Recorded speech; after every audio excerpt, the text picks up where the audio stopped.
오늘 함께 나눌 하나님의 말씀은 구약성경 창세기 45장 4절에서 8절까지의 말씀입니다. 구약성경 창세기 45장 4절에서 8절까지의 말씀 제가 봉독해 드리겠습니다. 이리 가까이 오십시오 하고 요셉이 형제들에게 말하니 그제야 그들이 요셉 앞으로 다가왔다. 내가 형님들이 이집트로 팔아넘긴 그 아우입니다. 그러나 이제는 걱정하지 마십시오.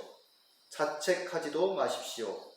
형님들이 나를 이곳에 팔아넘기긴 하였습니다만 그것은 하나님이 형님들보다 앞서서 나를 여기에 보내셔서 우리의 목숨을 살려주시려고 그렇게 하신 것입니다.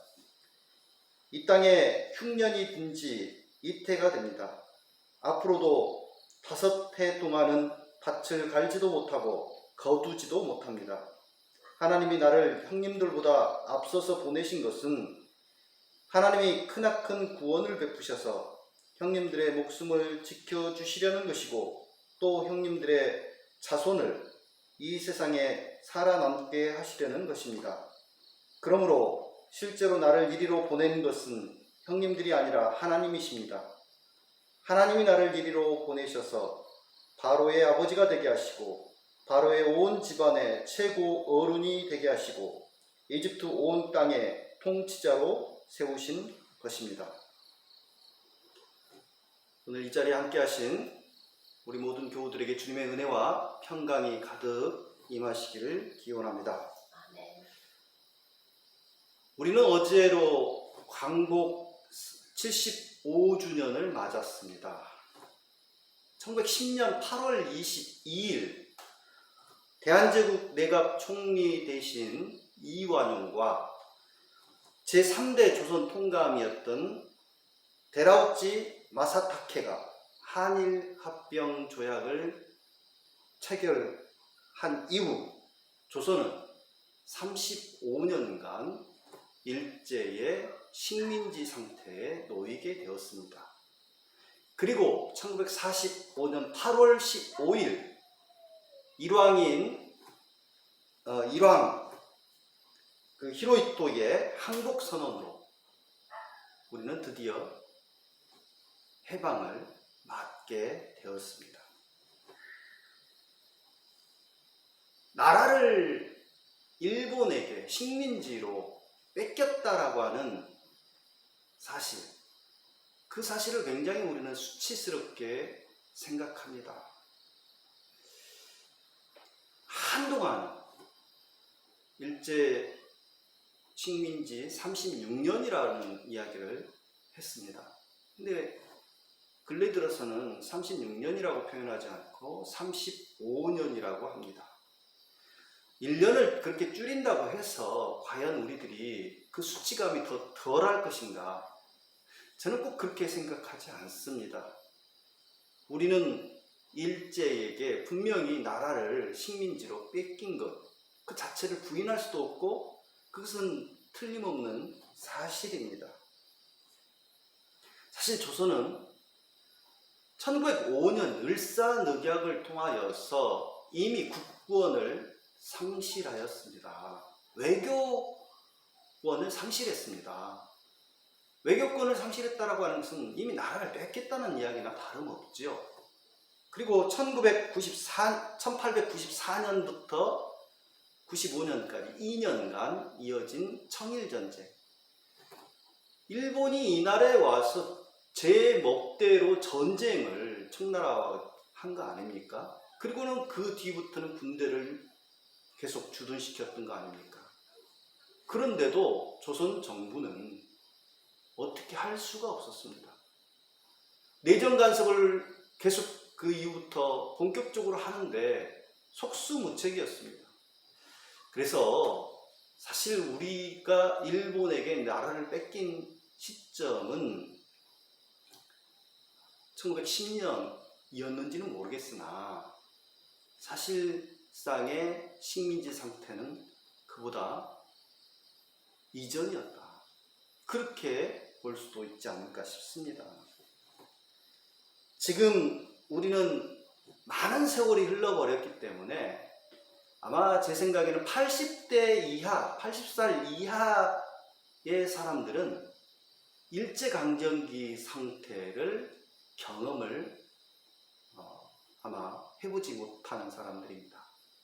그렇기 때문에 그러니까 5살 이렇게 먹은 사람들이 그 기억하겠어요. 그러니까 80살 이하라고 이렇게 저는 생각을 하는데 다 알지는 못해요. 그 얼마나 힘겨운 삶을 살았는지. 근데 우리 교회에 바로 이웃집에 살고 계시는 어르신, 이 김점신 어르신을 전에 제가 그 인터뷰를 해본 적이 있는데 그 해방을 14살 때 맞으셨더라고요. 그 시절 생활이 어땠는지 제가 여쭤봤습니다. 그랬더니 동네 사람들이 나이든, 그러니까 곧 시집가야 될 그런 나이가 찬 처녀들을 일본 놈들이 자꾸 그 위안부로 끌고 가니까 다 숨겨버렸다는 거예요. 그리고 15살 이하 어린 여자애들은 학교를 보냈는데, 말이 좋아 학교지, 그 학교가 학교라는 곳에 가서 했던 것은 군사훈련이었습니다. 매일같이 군사훈련을 받았다고 합니다. 그리고 그때 당시에 소라면 대포리에 살았는데 추수 때가 되면 그 일본 놈들이 와서 들녘에서 그 추수한 곡식들을 다 뺏어갔다는 거예요. 쌀 한 톨까지도. 그리고는 집집마다 홉으로 배급을 줬는데 그걸로는 도저히 먹고 살 수 없는 정도였다고 합니다. 그래서 매일같이 나무를 캐서 또는 나무 껍질을 벗겨서 그걸로 죽을 써서 먹는 게 일상이었다고 합니다. 이런 말씀을 하시면서 그 어르신 하시는 말씀이 지금처럼 좋은 세상이 어디 있겠느냐는 말씀을 하시더라고요. 우리는 지금 살기 힘들다 어쩐다 막 그렇지만은 이 어르신한테는 그 당시와 지금을 비교해서 지금 낙원이라고 하는 생각을 하시는 거죠. 얼마나 힘들게 사셨으면 그런 말씀을 하실까 그런 생각을 해봤습니다. 씨알의 소리 편집인으로 활동한 함석헌 선생. 그 함석헌 선생은 8.15 해방은 도둑같이 왔고 하늘에서 왔다 이렇게 표현합니다. 그 당시 어느 누구도 해방을 예상하지 못했음에도 느닷없이 해방을 맞았다라고 하는 것이죠. 그는 그때 당시 해방을 예상했다라고 말하는 사람들, 그들은 다 거짓말쟁이라고 이야기를 합니다. 해방을 예상했다면 8월 14일까지 왜 그렇게 경손히 복종하고 있었느냐? 그랬을 리 없다라고 하는 거죠. 그는 신사참배하라면 허리가 구부러지게 하고, 성을 고치라고 하면, 그러니까 창씨개명 하라고 하면은 앞다투어서 하고, 시국 강연을 하라고 하면 제주를 다 부려가면서 하고, 영국과 미국을 욕하라고 하면, 또 전향하라고 하면 참 아싸리 전향을 하고, 곱게만 모일 수만 있다면 성경도 고치고, 교회를 팔라고 하면 예배당도 팔고, 신용을 얻을 수만 있다면 네 발로 기어도 보이고 개소리로 지져도 보여준 이 나라의 지사, 사상가, 종교가, 교육자, 지식인, 문인, 그들이 알기는 도대체 뭘 알았다고 하는 거냐라고 하면서 질타를 합니다. 몰랐다는 거죠. 이렇게 해방될 줄을. 이광수도 그러지 않습니까? 반민특위에 끌려가고 이렇게 해방될 줄 몰랐다. 적어도 100년은 식민지 상태가 이어질 줄 알았다. 그랬다는 거 아닙니까? 솔직히 기대도 전혀 못했고 예상도 전혀 못했는데 뜻밖의 무리하게 무섭게 해방이 되었다라고 말하고 있습니다. 이처럼 갑작스럽게 8.15 해방을 맞은 이 민족을 이 함석헌 선생은 중풍병 환자, 그러니까 예수님께서 안식일에 중풍병 환자에게 내 자리를 들고 일어나 걸어가라 이렇게 명령하시지 않습니까? 바로 그 중풍병 환자에 비유하고 있어요. 전혀 해방의 준비가 안 돼 있는데 하늘의 명령이 떨어지는 거예요. 너는 해방되었다. 너 자신을 해방하며 살아라. 이런 명령을 받았다라고 하는 것이죠. 그래서 이 해방을 믿으라고 하는 명령, 이제부터는 자기를 해방하라는 하늘의 명령이 떨어졌다라고 하는 것이 진정한 해방의 의미라고 설명하고 있습니다. 아울러서 함석헌 선생은 우리 힘과 노력으로 얻은 게 아니라 하늘의 선물로 주어진 해방이므로 그 깊은 뜻에 따라서 겸허히 순종하며 참 해방과 자유를 이루고 세계 평화에 기여해야 할 사명이 우리에게 있음을 일깨우고 있습니다. 이처럼 한 개인의 삶이나 인생이나 또는 한 역사의 민족의 어떤 그 역사를 하늘의 섭리로, 하늘의 뜻으로 그 섭리한 것을 헤아려 보는 눈, 이게 우리는 너무 부족한 게 아닌가 그런 생각을 해봅니다. 이 함석헌 선생과 같이 그렇게 한 인생과 역사를, 민족의 역사를 하늘의 뜻에 비추어서 헤아려 볼 줄 알았다면 지금과 같이 어리석은 어떤 일들을 되풀이하지 않지 않았을까, 그런 생각을 해봅니다. 어젯밤 제가 혼자서 잠깐 밖에 나가서 하늘의 별들을 쳐다보았습니다. 수많은 별들이 영롱하게 반짝거리고 있었습니다. 맑은 하늘, 그것도 밤하늘에 이렇게 하늘에 별들이 영롱하게 빛나는 장면을 본 게 얼마만인가 그런 생각도 잠시 들었습니다. 미국의 생태신학자인 토마스 벨이라고 하는 사람은 원주민들은 우주 질서 안에서 살아가고 있지만 산업사회를 사는 사람들은 더 이상 우주와 더불어 살아가고 있지 않다. 도시, 콘크리트, 강철, 바퀴와 전기선의 세계, 컴퓨터의 세계, 끊임없는 노동의 세계에서 살아가고 있다. 이렇게 지적합니다. 우주의 황홀한 축제가 있는데도 그것을 전혀 느끼지도 알지도 못한 채 현대인들이 장엄한 우주를 바라보지도 않은 채, 묵상하지도 않은 채 살아가기 때문에 그들이 만들어낸 문명이라고 하는 것은 황폐하고 삭막하게 그지없다는 것이죠. 그 속에는 하늘의 뜻, 곧 하나님의 섭리를 생각해보는 그러한 자리가 마련되어 있지 않습니다. 당장 코앞에 주어진 일들을 처리하기에 급급한 나머지 광대한 대우주를 바라볼 겨를이 전혀 없습니다. 이런 와중에 하나님이 자신에게 부여하신 그 소명을 깨달아 실천하기라고 하는 것은 기대의 난망이 아닌가 싶습니다. 이스라엘 족장들 가운데서 하늘의 섭리에 대해서 가장 예리하게 깨달아서 실천했던 인물을 들라면 저는 단연 요셉을 들고 싶습니다. 왜냐하면 요셉 이전까지만 하더라도 하나님께서는 아브라함에게, 이삭에게, 야곱에게 직접적으로 나타나셔서 천사를 보내시거나 꿈을 통해서거나 아니면 직접 말씀하시거나 그런 형태로 계시를 하십니다. 그런데요, 요셉에 이르러서는 요셉에게는 직접적으로 말씀하신 적이 한 번도 없어요. 다만 요셉은 하나님의 뜻을, 섭리를 어떻게 합니까? 어떤 가뭄이나 기근이나 역사적인 그런 어떤 환경, 사건 이런 것들을 통하여서 또는 주변 사람들의 꿈을 해몽하는 가운데서 하나님의 뜻을 헤아려 알아차리는 것이죠.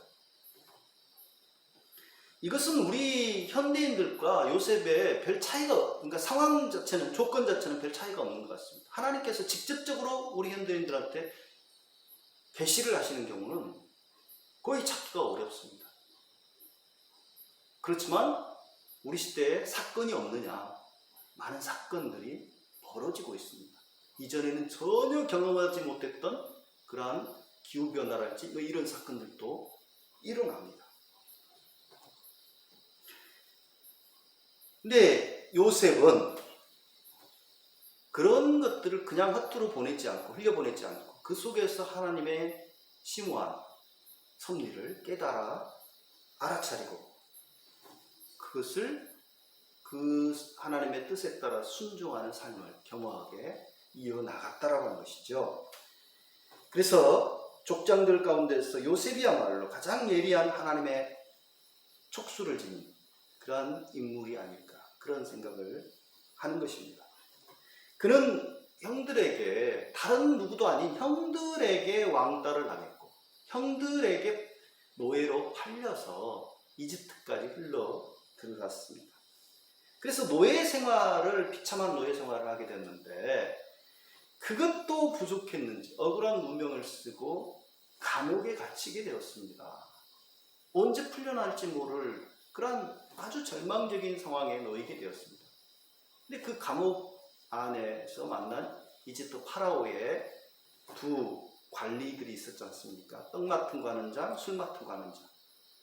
그들이 희한한 어느 날 희한한 꿈을 꿨어요. 근데 그 꿈을 요셉이 해몽해 주었고 그 술 맡은 관원장, 당신은 분명히 복직이 될 거다. 복직이 되거든. 나는 너무나 억울하게 지금 이 옥에 갇혀 있는데 바로 왕에게 잘 말해서 나도 좀 풀려날 수 있도록 좀 해달라.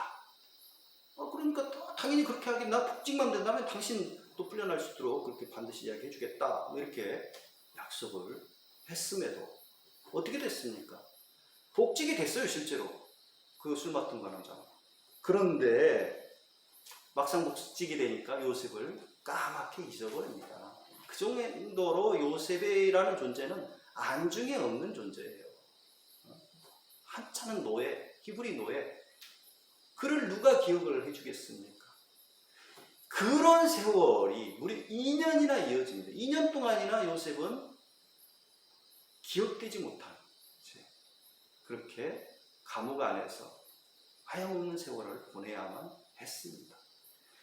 요셉의 심정을 생각해 본다면 얼마나 기가 막히고 억울하고 원망스럽고 절망스러운 상황입니까?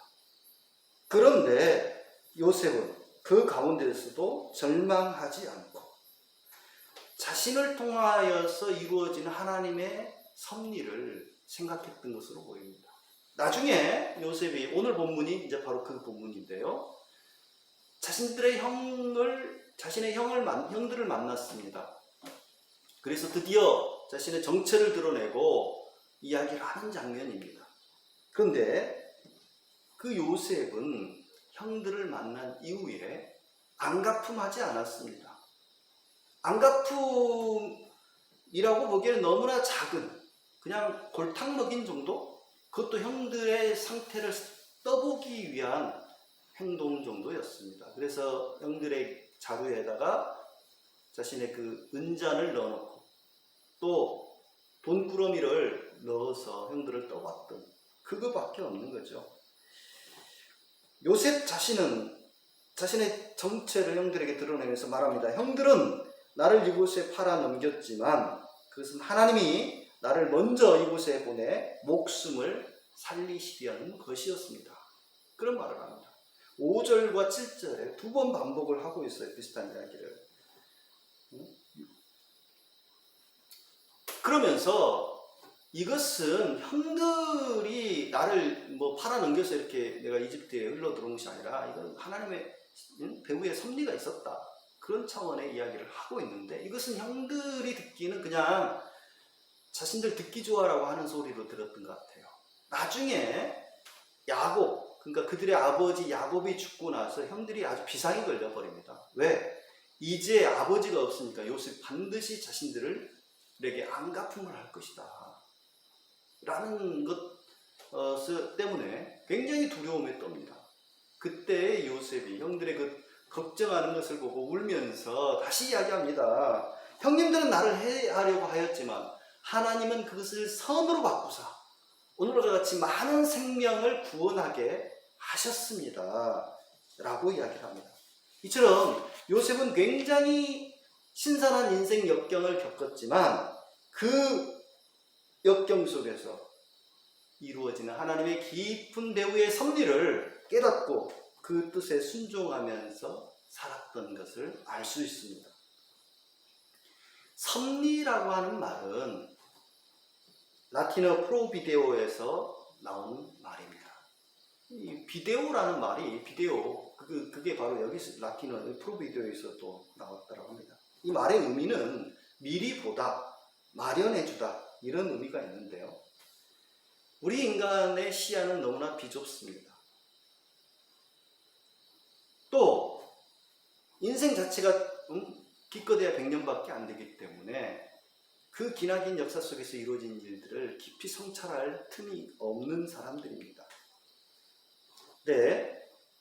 그러다 보니까 인간이 자꾸 또 하나님을 거스리고 악행을 일삼고 그렇게 하나님의 뜻에 배치되는 행동들을 일삼고 있는데 그럼에도 불구하고 하나님께서는 그분의 선하신 뜻에 맞춰서 이 세계를 이끌어 가고자 지금도 일하고 계십니다.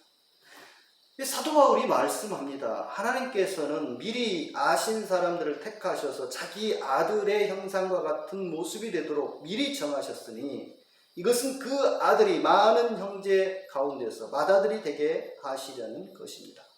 그래야 하나님께서는 이미 정하신 사람들을 부르시고 또한 부르신 사람들을 의롭게 하시고 의롭게 하신 사람들을 또한 영화롭게 하셨습니다 라고 말씀합니다. 여기서 반복되어 나오는 말씀입니다. 하나님은 미리 아신 사람들 또 부르셔서 택하시고 의롭게 하시고 영화롭게 하셨다. 이 말씀은 하나님께서는 사람들 가운데서 섭리하신다라고 하는 사실을 뚜렷하게 보여주고 있습니다. 우리는 다 자신의 의지로 자신의 계획대로 자신이 잘나서 또는 못나서 잘못 행하고 또 행하는 걸로 여기기 쉽지만은 우리가 부지불식간에 행하는 일들 가운데는 하나님의 배후에 오묘한 뜻이 숨겨져 있다라고 하는 것이죠. 하나님을 거부만 하고 믿지 않는 사람들은 어떤 사건에 대해서 우연이라는 말을 잘 합니다. 그러나 신앙의 눈으로 보면 그것은 우연이 아닙니다. 하나님의 섭리의 손길 가운데 이루어진 필연인 경우들이 많습니다. 그렇다고 해서 모든 이루어진 일들이 다 하나님의 어떤 섭리로 돌린다면 너무 무리하고 지나친 일이 될 것입니다만 분명한 사실은 개인과 민족의 역사 고비고비마다 우리가 알지 못하는 섭리의 손길이 있다라고 하는 것은 틀림없습니다. 이것을 요셉처럼 예리하게 알아차리고 그 하나님의 섭리에 따라서 겸허하게 순종하며 응답하는 삶을 사느냐 그렇지 않느냐는 각자의 영적 수준과 민족의 영적 어떤 감각에 따라 다르겠죠. 광복 75주년을 맞았지만 한반도는 여전히 분단된 상태를 벗어나지 못하고 있습니다. 이 땅에는 여전히 낡은 빨갱이니 뭐니 하는 이런 이념의 갈등이 쓰레기가 여전히 횡행합니다. 특히 갈등을 치유하고 평화의 사도로 역할을 해야 될 교회가 목회자들이 성도들이 자꾸만 대래 갈등을 조장하고 증폭시키는 역할들을 하고 있어서 참 안타까운 일이 아닐 수 없습니다. 우리 자신과 이 민족을 향한 하나님의 선하신 뜻이 무엇인지를 다시 한번 돌아보고 그분이 기뻐하시는 뜻에 즐거이 응답하는 삶으로 나아가는 저와 여러분들이 되기를 간절히 기원합니다.